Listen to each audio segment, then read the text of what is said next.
it seemed that, many of us on the call today are parents, and with everything going on, I would want to know what a college is doing, how the college is approaching the challenges in front of us. The one thing we don't want to do is see our students delayed on their lives. We don't want to see their graduation from college, their careers, their futures delayed by something that came upon all of us from out of nowhere. So we've taken a lot of steps and done a lot of work to prepare and to manage a very safe and secure way to deliver a quality education. And some of the people you'll meet with tonight will be able to elaborate on that quite a bit more. We're all here for questions. We're glad you joined us, and hopefully you'll walk away from tonight having a better idea of who we are, what we do, and this will help you make an informed decision.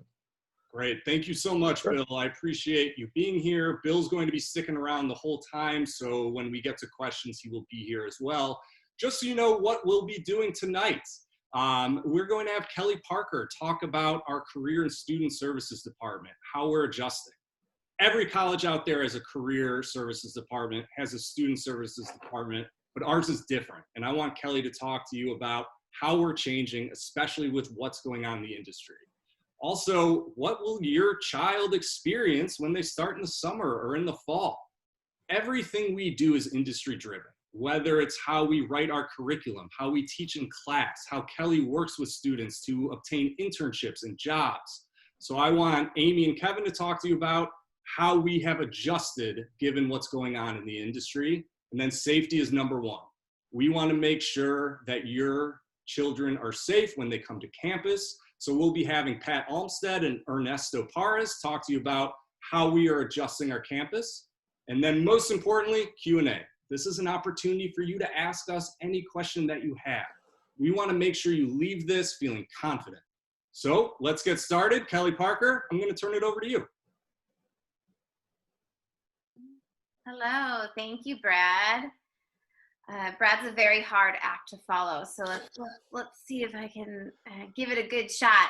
As Brad mentioned, I am the Vice President of Student Affairs. I am located in Los Angeles, but I do oversee student affairs for both campuses. I'm originally from Chicago, Illinois, and I worked at Flashpoint for 5 years before moving out to Los Angeles and taking over, and now overseeing both the Los Angeles and the Chicago campuses.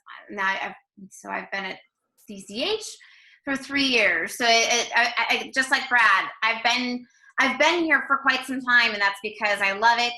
I love what our school stands for. I love what our programs offer, and I absolutely adore our student body. For me, student affairs is about creating community. My number one goal is to make sure that your students feel that they are part of a community when they enter college. This particular slide talks about what I'm calling the CCH Challenge.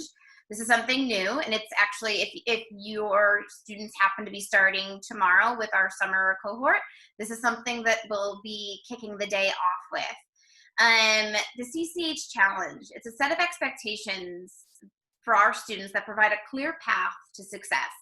It encourages our students to excel, stretch, engage, choose, and serve.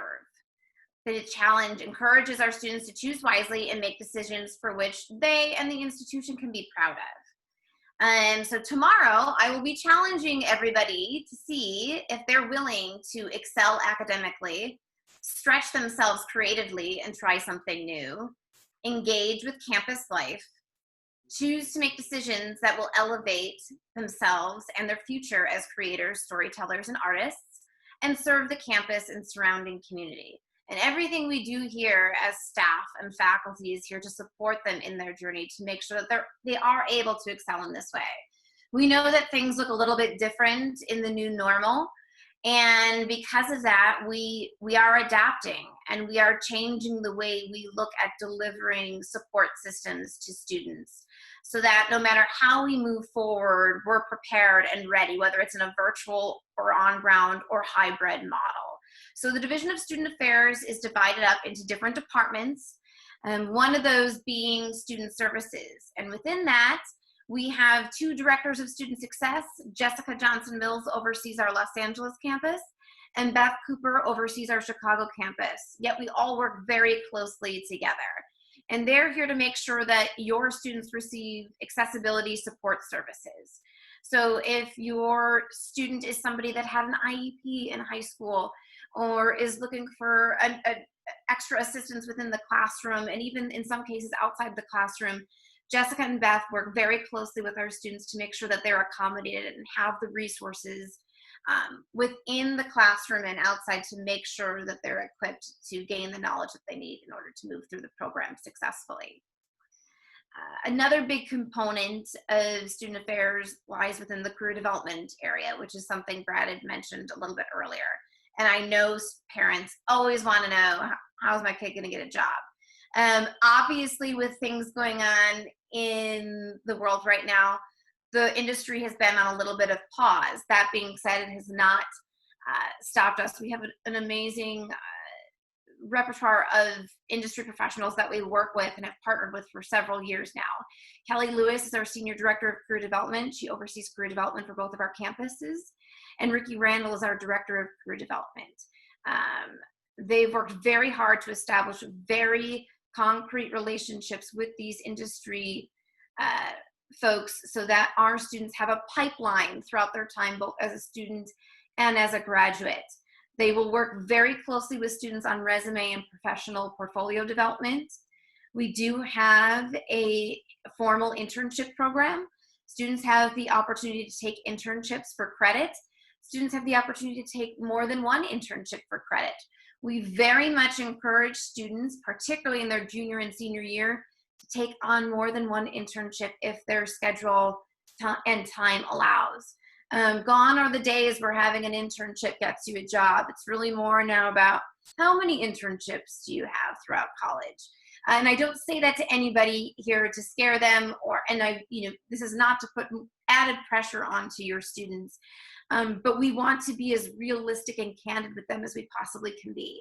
This is a very competitive industry.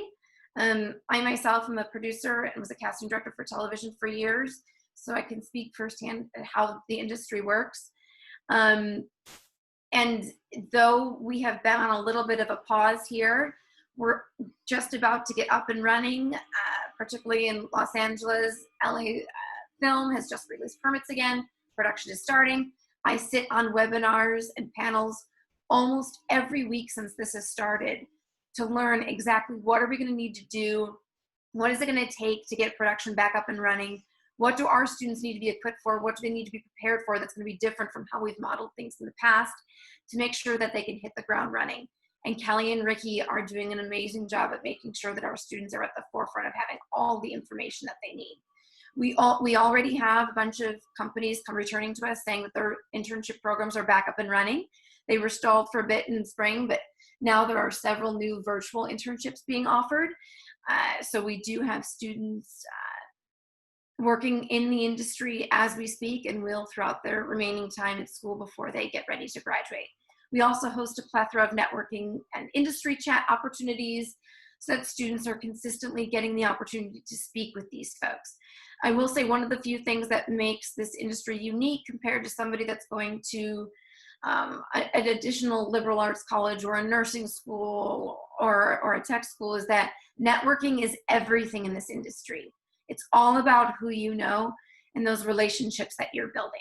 So we want to make sure that our students have the tools and resources to be able to effectively communicate what it is they want to do and what they can bring to the table to these industry professionals from freshman year all the way through senior year. Our goal is that by the time they graduate, they feel confident in having these conversations with industry professionals because they've been having them the whole way through at school. Sorry, Brad, I should have told you. Okay, now we can get changed. The other areas that Student Affairs oversees lies within counseling, which in larger scale is health and wellness, and of course, student life. So student life, obviously we're not able to meet on ground for events right now, but again, that hasn't really stopped the shortage of opportunities and community gatherings that we've been able to host with our students. We do often see that our students love social media, shocker. So we do engage our Instagram channels, our Snapchat channels, Facebook, Twitter, as much as we possibly can. Instagram is particularly very popular. We post a lot of our upcoming events, challenges that we're hosting, questions, quizzes, games on our Instagram stories. That's where we find a lot of students like to participate. And we're also, as I mentioned on the slide earlier, really engaged with the industry. So there's tons of events and concerts and activities happening around the globe right now. And we're trying to bring as many of those opportunities to our students as possible. This virtual setting has also allowed for our students on both campuses to interact with each other in a way that we've never been able to do before, which is awesome. So any event that Student Affairs hosts, whether it be a community gathering, a panel, some sort of workshop, a scavenger hunt, we're now seeing our LA and Chicago students collaborate with one another on a daily basis. And we've received great feedback from students in terms of really being able to enjoy that, because they're being able to put faces with names, which is really wonderful. And the last area that I wanted to touch on, certainly just as important as all the others, are our counseling resources. Mental health is something that is extremely important to me, particularly over the last 5 years, specifically within my experience in higher ed. We've seen an uptick in just the challenges that our students are facing in terms of mental health. And we're constantly finding ways to brainstorm, in terms of how can we better support our students? How can we offer them a wider range of resources? Because not one model will fit every student. We're very big on surveys. We survey the students almost every quarter to check in on them and see what's working for them, what's not. So as it stands, we have 3 licensed therapists on staff at CCH. 2 technically reside over the LA campus, 1 in Chicago. Stephanie in Chicago works Monday through Thursday full-time. And then our 2 LA counselors in LA split time between the days and the evenings, because we do see that a large amount of our students do take advantage of our counseling resources in the evenings if they have a break. We're doing this currently through telehealth. So for those of you that may not be aware, it's a virtual setting that allows our students to be able to continue with their counselors through video conference, which is very important. That was something we got up and running right away. Being able to speak over the phone is great, and it's still, of course, an option for our students. But having that face-to-face time, particularly when it comes to counseling and advising, is extremely important. Being able to make that personal connection with our students is something that we pride ourselves on, and we don't want to see that slip at all. And then another new exciting feature that I'm happy to add is Care Solace. It's a new company we're partnering with, and they do individualized matching with students to make sure that they're receiving the outside resource that they need. So, our counselors see a wide range of students, but if a student has been seeing them regularly for quite some time, they might decide to outsource them. So this is an opportunity for us to be able to work with a company and match our students with outside full-time support if they choose to go that route. It doesn't matter if they have insurance, do not have insurance, Medicare, Care Solace, and CCH will match our students with the correct help and make sure that they're receiving as much support and assistance as they need outside of the classroom. This is also 24/7 support. So if there's an emergency, or if your student is struggling in the evening hours or after hours when outside of class and our staff may not be available, Care Solace is going to be there to step in and support them whenever the time they need. So that's something I just wanted to touch base on. We do offer individual and group therapy options. We're really big, again, on creating community. So I often find that students, once they start to see that they have a support system that also involves their peers, they have peers that are dealing with the same sorts of issues or maybe have the same sorts of questions that they have, we see that there's more opportunity for them to speak up and express what they're going through and tell their story, which is really what we're here about, telling our stories. So that's a little bit about Student Affairs, but I'll be around for the entire hour and here to answer any questions you may have. Thank you so much, Kelly. Everyone, Kelly just finished putting on a virtual graduation, and she has a virtual orientation starting next week. So obviously on her day off, I said, you have to be here, and she did come. So Kelly, thank you so much. There's really nothing your team can't do. I would like to turn it over to our academic deans, Amy Rising and Kevin McCarty. Thanks, Brad. So hi, everybody. I'm Amy Rising. I am the academic dean on the Chicago campus. I want to talk to you a little bit about how we're envisioning classes happening, what our plans are for fall, because I'm sure, for fall and for summer, because I'm sure that that's the big question right now. A little background about me. I have been with Flashpoint since the college opened, so I've been here for 13 years. I find that the education that we bring to our students is, there is nothing that compares to it. So I know that CCH and Flashpoint really do deliver to our students the kind of education that I would want my own children, because I have my own children, to have. I've actually sent 3 kids off to college, so I can understand kind of in this environment that we're living in right now, how stressful that might seem as a parent to go, is this the right thing? So some of the things that we're doing to help our students continue their education or to start their education are really looking at how are we going to offer these classes. You know, in the fall, we are hoping that we are going to be able to start bringing back our on-ground classes. And that's really going to depend on what's happening in the different states and what are the, you know, what is our government saying about returning to school. But right now, the plan is that we will be returning to some on-ground classes in the fall. It won't look like a traditional on-ground session, but it will be bringing students together in a safe manner to allow them to have their education with their instructor in the same room and with their peers. The other option that we're going to be doing starting in the fall is a hybrid option, where we will take a class that's maybe a larger size, maybe 12 students in that class, and we'll divide that class into 2, so that we have group A of 6 students and group B of 6 students. Group A will come to campus, while group B watches a streaming version of the class from home. The next week we would flip the group so that group B would be on campus, so that students would be on campus for 50% of the time in the hybrid model.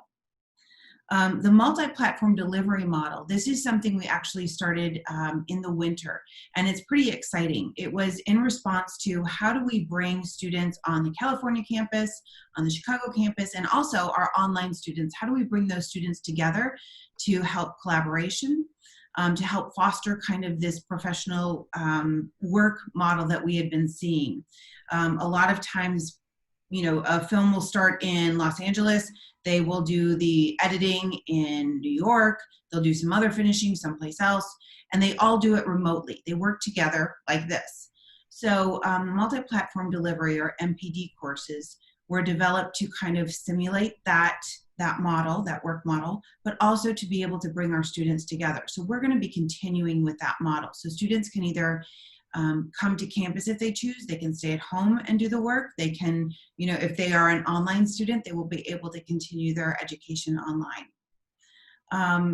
We have our traditional online courses, and those courses are specifically set up to run in an online fashion. So they have a little bit different meeting schedule, a little bit different you know, requirements as far as, you know, when they touch base, when we take attendance. They do get the same kind of, the exact same education if they take the online versus the on-ground. And then this summer, we are going to be doing workshops. So we will have everyone taking courses remotely. And when it is time, so I know for Chicago, we're kind of targeting August, and I believe California is also targeting August. Kevin, you can speak to that. But what we'll be doing is we'll be bringing small groups of students on campus to work with the cameras, to work with actors, to really do the work that they need to do in person with their instructor and with the equipment. So those are the kinds of classes we're going to be rolling out. Kevin? Thank you, Amy. Hi, my name is Kevin McCarty, and it's really great to see and your parents here. I know when I went to undergrad for art and creative media, my parents would not have shown up, because when I told my mom that I wanted to go into photography, she looked up at me and said, well, with whose money? Because she had the same concerns that, you know, all of you I'm sure have about employment and careers and taking out student loans to pay for it. So I waited, and I was actually 23 before I went back to school so I could pay for it myself. So I absolutely understand the commitment that all of you are making for your children to get them through school.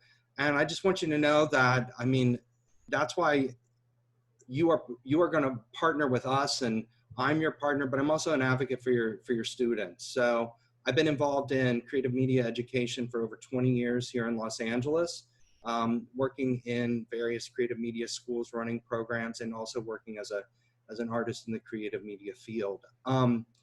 And it's been absolutely rewarding. And I can tell you that over the years, I've been able to have exhibitions and curate shows and see my work out there in the world. And all of that's really great. I've got books that I can point to say that I was alive.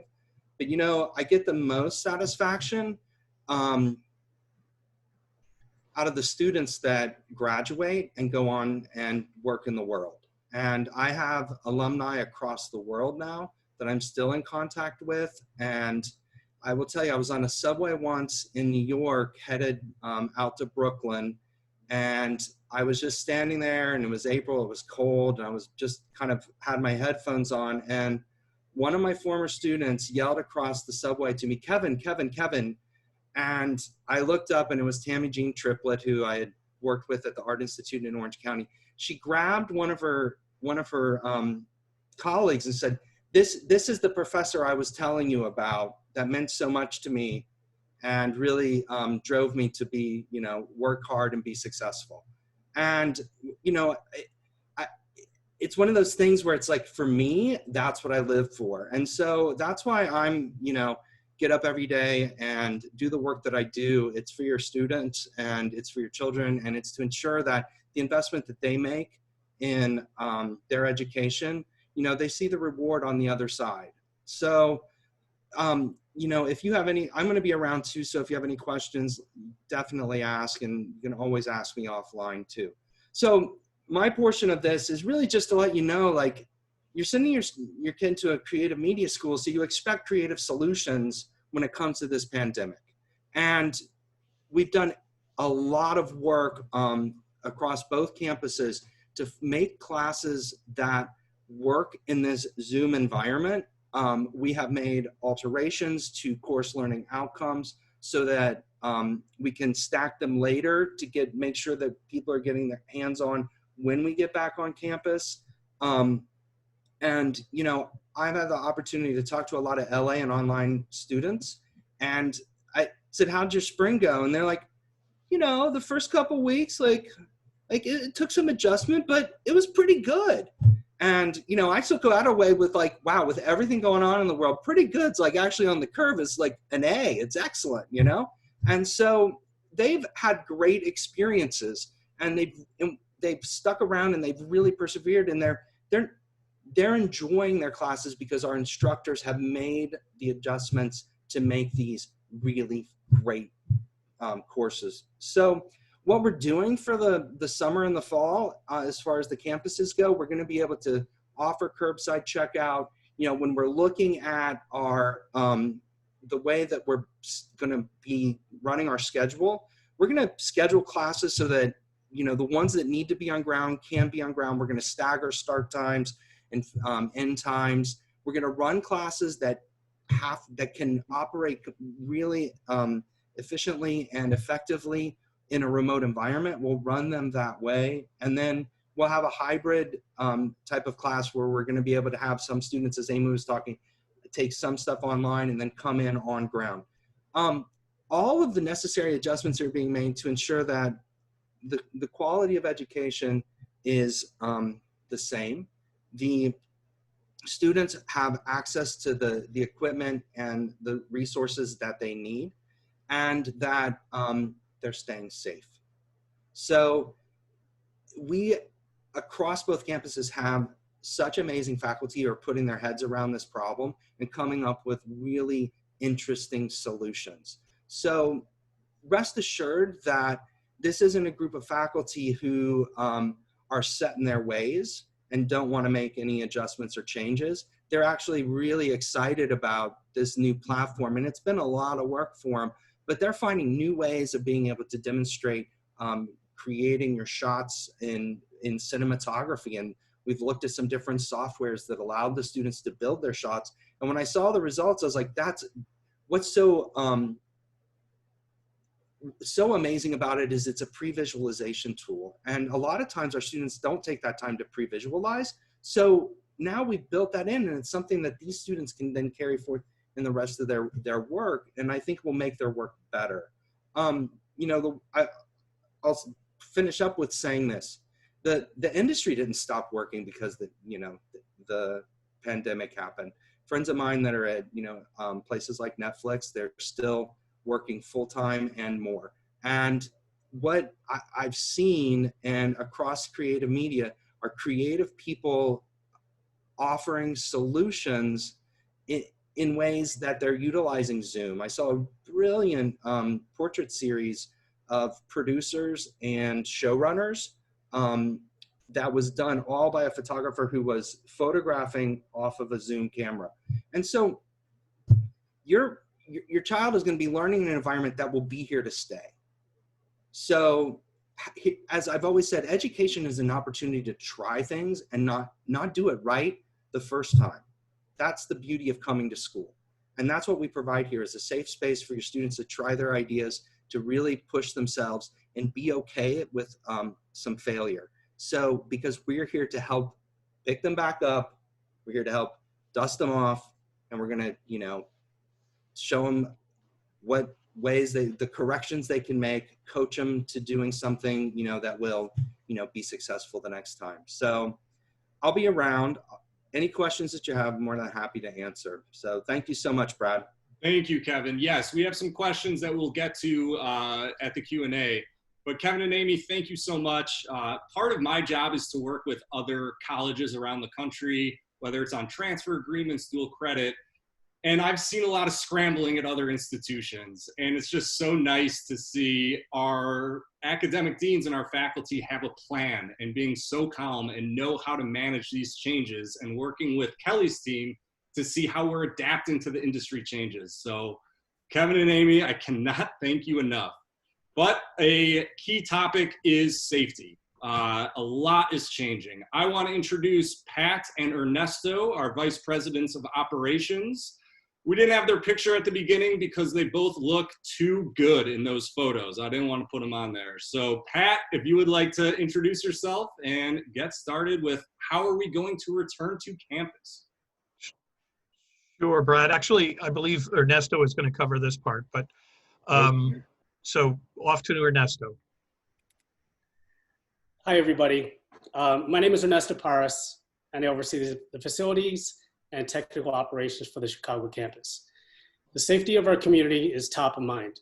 So as part of our preparation for returning to the campus, Pat Olmstead, who is my counterpart in LA, and I are putting together COVID preparedness and response plans based on state and federal guidelines. All students, faculty, and staff will be provided a copy of the plan and trained on the safety procedures prior to returning to campus. Both campuses will also have infection prevention and control measures implemented to prevent and minimize spread. We will also promote good hygiene through signage in classrooms, corridors, restrooms, and common areas. Hand sanitizer stations will also be deployed throughout campus.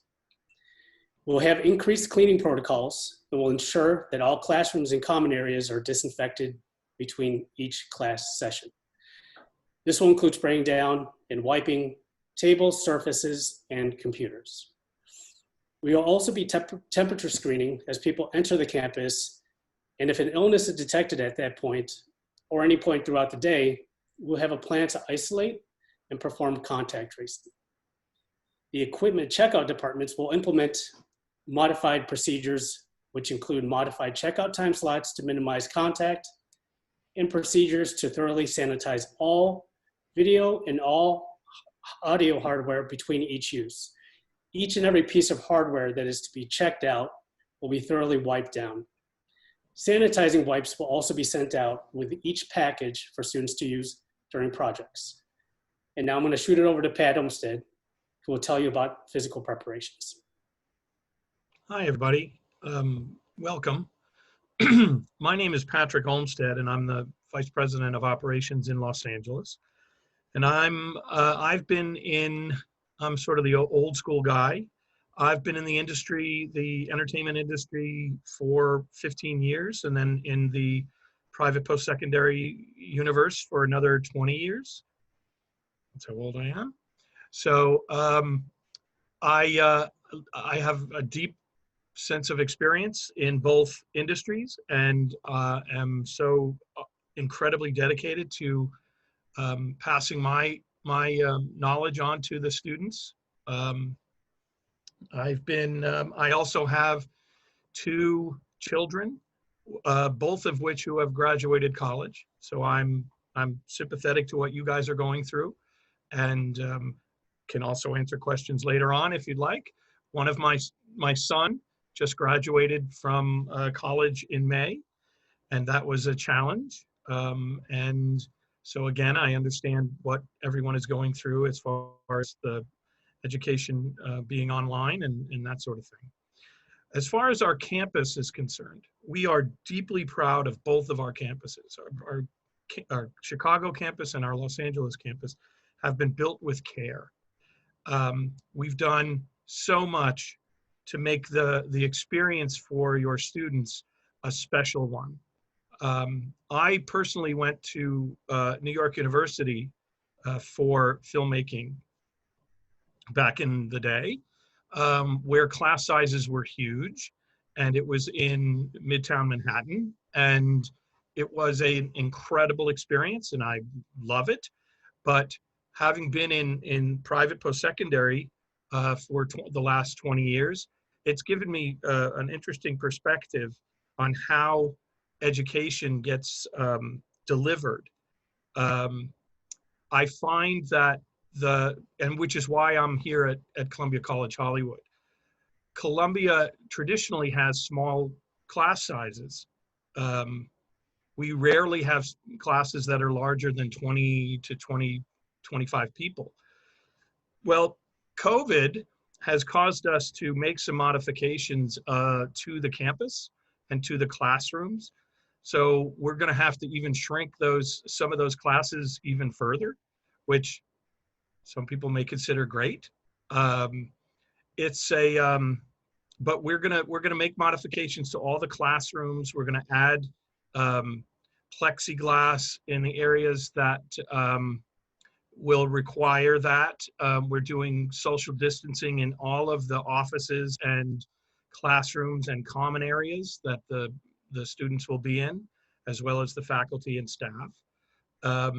We are also putting up signage and making sure that everybody is aware of what we're doing, and that they're going to have to be cognizant of social distancing and all the rest. And I want to make sure that you folks understand that we're taking this extremely serious, and the safety of your students is of the utmost importance to all of us. And I'm spending my time, I'm actually on campus right now, one of the few folks, and Ernesto was, but he's in Chicago, so it's a little later for him. But and we're preparing the campuses for hopefully some on-ground experiences during the summer, and then back to some on-ground classes in the fall. So I will be available for the rest of the hour for questions as well. So please send them in. And I am going to pass it back to Brad. Great. Thank you, Pat. And yes, we do have questions coming in. We are reaching that time where we want you all to ask as many questions as you can. I know we have 2 that came in, one from Cindy, one from Diego. We'll get right to that. As everyone else is typing questions, just know this is only the beginning. Obviously, our fall start is several weeks away, so we want to continue to have events for parents. Whether we're focusing on financial, career services, we want to bring everyone together again multiple times. Many of your students have participated in our Admitted Student Series. Once your student has been admitted to Columbia College Hollywood or Flashpoint Chicago, we hold a series of events, and these are awesome events. We had the ex-president of Universal Pictures talking to our admitted students. We've been doing stop motion workshops, do it at home lighting workshops, cinematography with your iPhone workshops. We had the founding member from Matchbox 20 talk to our recording arts students. Thank you, Kelly Parker, for your amazing industry connections on that one. So we've had 15 events. We want to continue to have events. Again, we are a community. We also have virtual open houses twice a week, every week, hosted by myself, our Director of Admissions, Sarah Benham, and Lee Hughes over at the LA campus. But now I want to get to some questions. Cindy Jones asked an amazing question. And Kevin and Amy, this goes to you. You talked about the wide range of learning environments we have for our students, whether it's online, hybrid, ground, multi-platform. How does a student get to choose which environment they go into?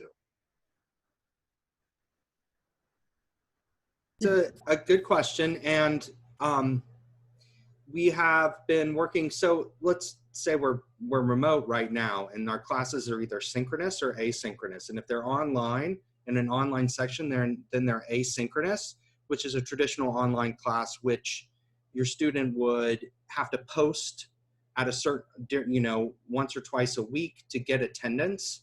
Our synchronous classes, you meet at a certain time with the instructor. And so they would know by the section which one they would be in. And we have so many classes that we offer online. And sometimes that works really well for students who are working around a schedule. So that's basically, we'll have this synchronous and asynchronous. The asynchronous is our online section. I know Amy can talk a little bit more about how the MPDs work and then how we do lectures and people have access to that. Thanks, Kevin. Yeah, so, Cindy, what we'll be doing is we're going to look at the class structures and what happens in that class. And based on that, then we'll make a determination, should the course be an MPD? Should it be strictly online?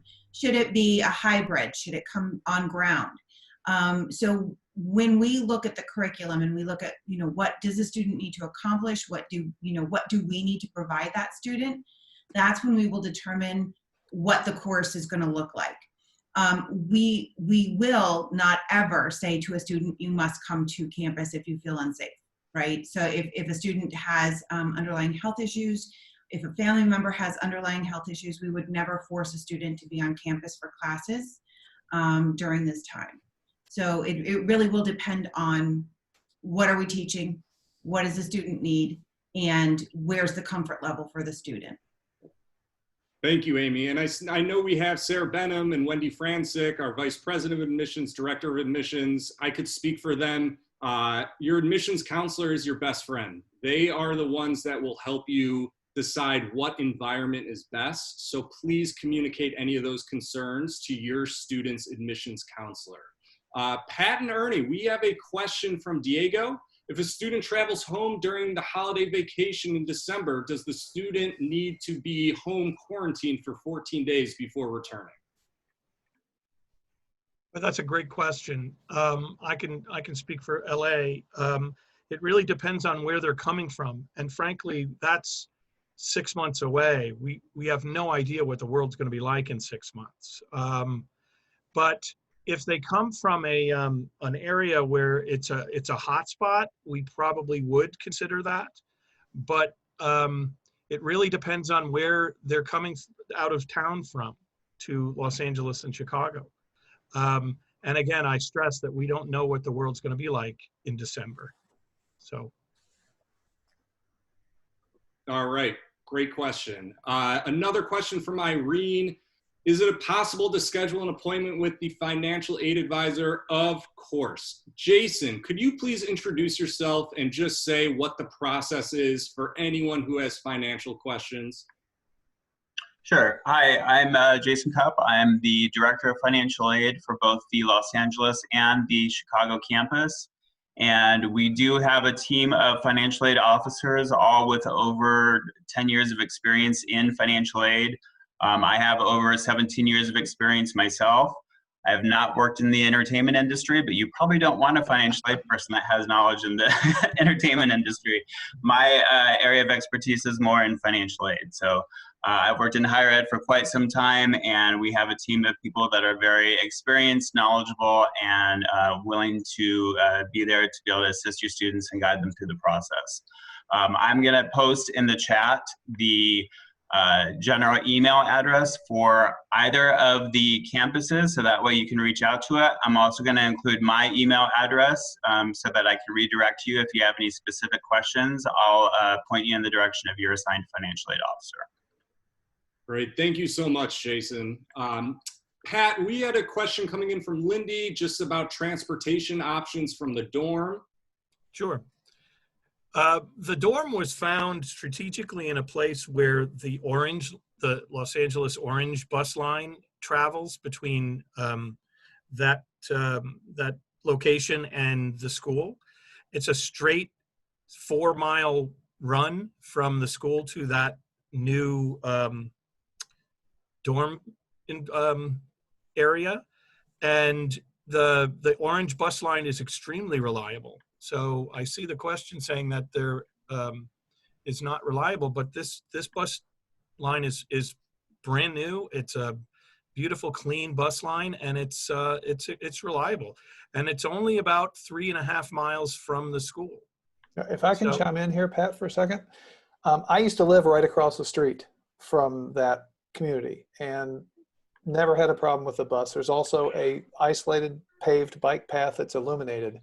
So you can take the Orange line directly from the complex to the right across the street from the campus, or you can take a bicycle if you want to. I used to ride my bike every day. It took like 15 minutes, and it's off the street. So I'm not sure where the recommendation or the concern about it being unreliable came from, but in my experience, I lived there for 2 years and never had a problem. Yep. And any given day with buses, you know, so it definitely could have been a bad day. Yeah, well, the good news is also that the bus stops are both right across the street from both locations. Yeah, and it's interesting. The bus is actually, if you haven't seen it, it's on a private road. Like, it's not traveling on the same road as our cars would be. It's on a dedicated line by itself with only bus traffic. So if traffic gets backed up, it doesn't affect the buses. Yep. Yeah, I've never had any experience that would indicate it's anything less than actually a great option. That's why we chose it. Great. It also travels through the entire length of the San Fernando Valley. So it gives the students an opportunity to go to other areas like North Hollywood and Hollywood and Universal City. And so it's a terrific bus line, actually. Great. So we have a question for Kelly Parker. Just getting you ready, Kelly. This is from Dave and Linda. It's a group question. Adorable. Their concern is about networking and collaboration. So much of what our students do, physically being in a classroom together, is networking. How are you going to make sure that same level of networking and collaboration takes place?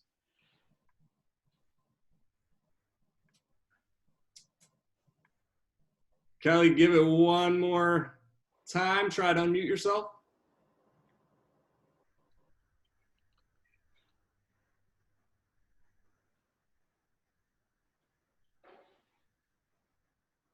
All right. There you go. She's done. Okay, There you go. Sorry, I don't know why I paused. Yes, so again, networking, and it looks like they're also very specifically interested about networking between students. There's a variety of different ways that we can make this happen, and in some ways, networking has become easier during a virtual setting than it has been on ground, believe it or not. The amount of opportunities that have presented themselves in terms of industry professionals wanting to connect with our students, host different events, has in some ways increased tremendously because, again, particularly during the top of the quarter, a lot of the industry was on pause. They were looking for opportunities to work with students because they're at home, they've got the time. So in many ways, we have more events happening than we have in past quarters. And as I mentioned earlier, the other really cool thing that's happening is that the spaces that we create, whether it be through Big Blue Button, which is how we deliver the class experience, or through Zoom, are being offered to our students across both campuses, because right now our students are arguably around the globe.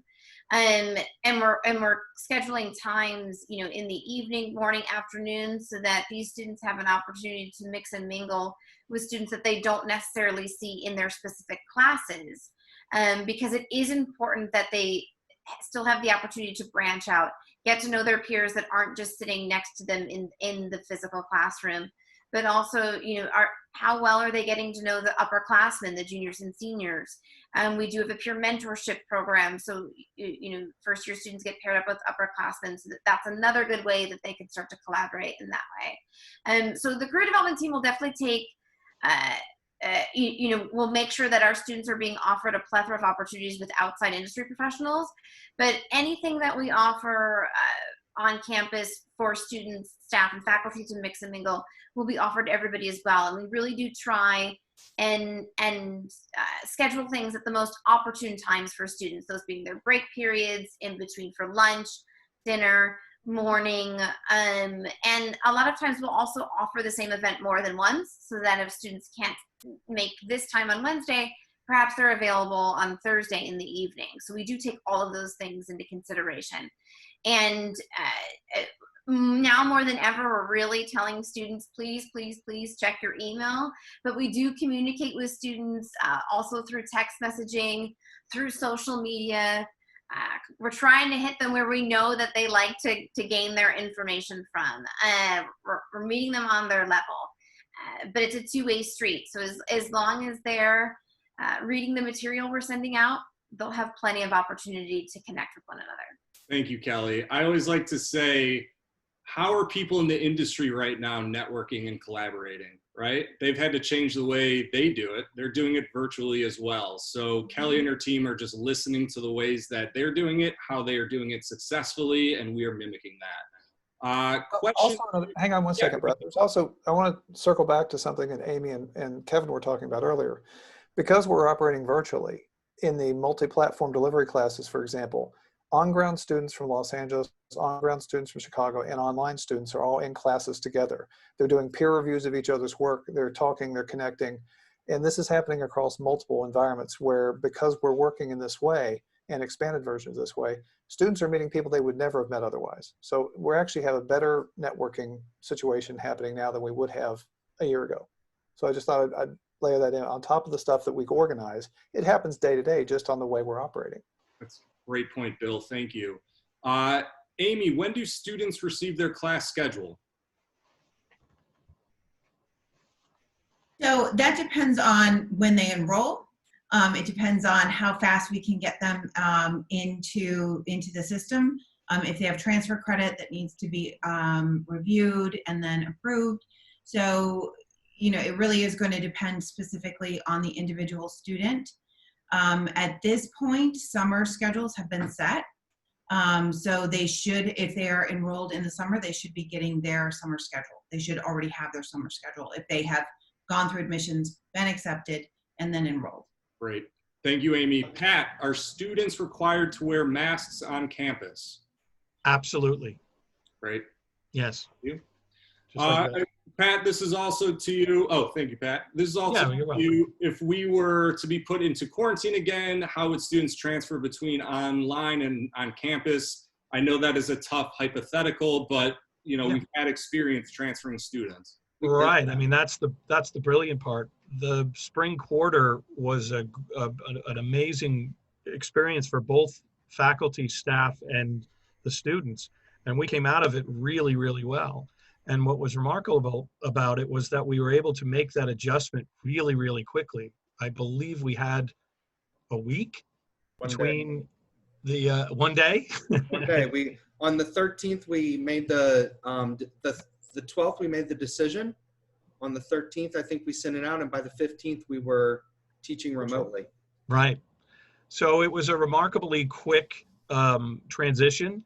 So, and I also want to, I noticed that someone asked about, and I responded earlier about having to put someone in quarantine if they were to come from a hotspot. That's again, we're so adept at doing online and MPV classes that if the student is quarantined, they still will be in school. They still will be able to take classes. So even if they're forced to be in quarantine, they're still going to be able to take classes. Yes, we have to wear masks. That is a big, and forgive me for not mentioning that during our presentation, but yes, we're all going to have to wear masks.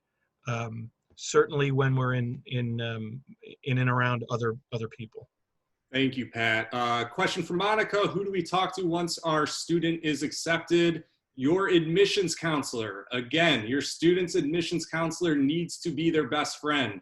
We don't get bothered by students calling us. Have them call as much as possible. Sarah Benham here. If you just want to give everyone a quick wave. Hi. So Sarah, I just want to stress the importance of communicating with their counselor after they've been accepted. Yes, and I actually, Brad, I just put into the chat, I saw that question pop up as well.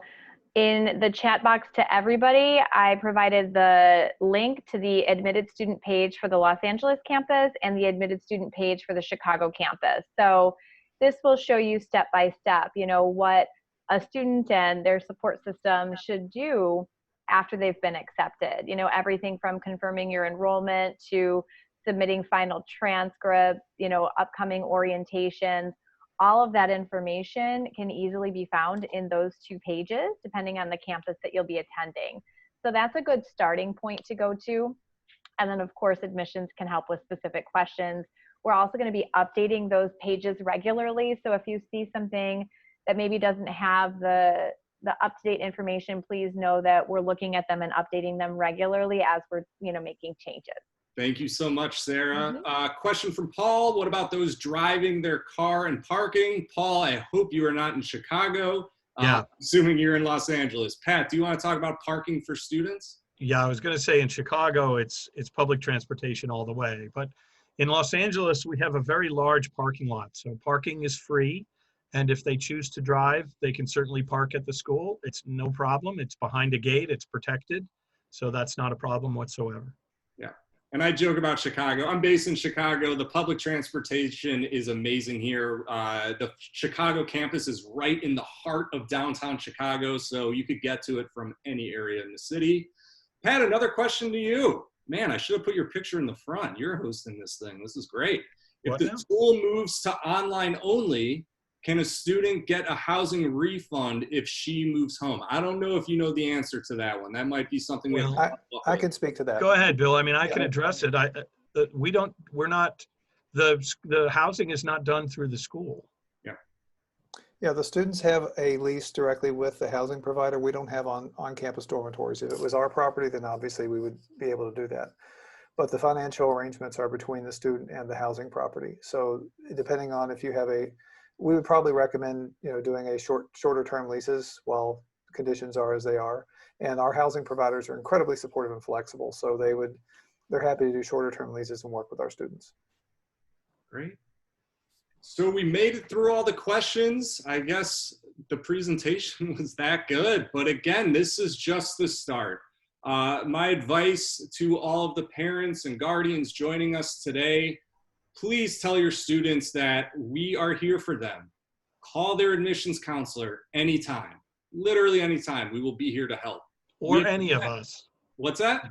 Or any of us. Or any of us, yeah. We're all here for your students. I mean, that's the whole president reason of our we're here. campuses, the vice presidents, our academic deans, they volunteered to be here. They wanted to talk to you. So we are a very personalized institution, and we want to do that up until your students start school with us. We have events going on up until they start. I hope we answered a lot of your questions. Keep your eyes on your email. We're going to be holding another event in July. Any final questions, let us know. But a big thank you to all of our speakers today. Thank you so much, Bill, Amy, Pat, Ernesto, Kevin, Sarah, and Kelly Parker. I really appreciate it. All right. And we actually Nice to meet everybody. time. We have 2 Anytime, minutes left. Brad. Yep. Thank you, everybody. We hope to connect with you again very soon. We're here for you. Talk to you soon. Bye.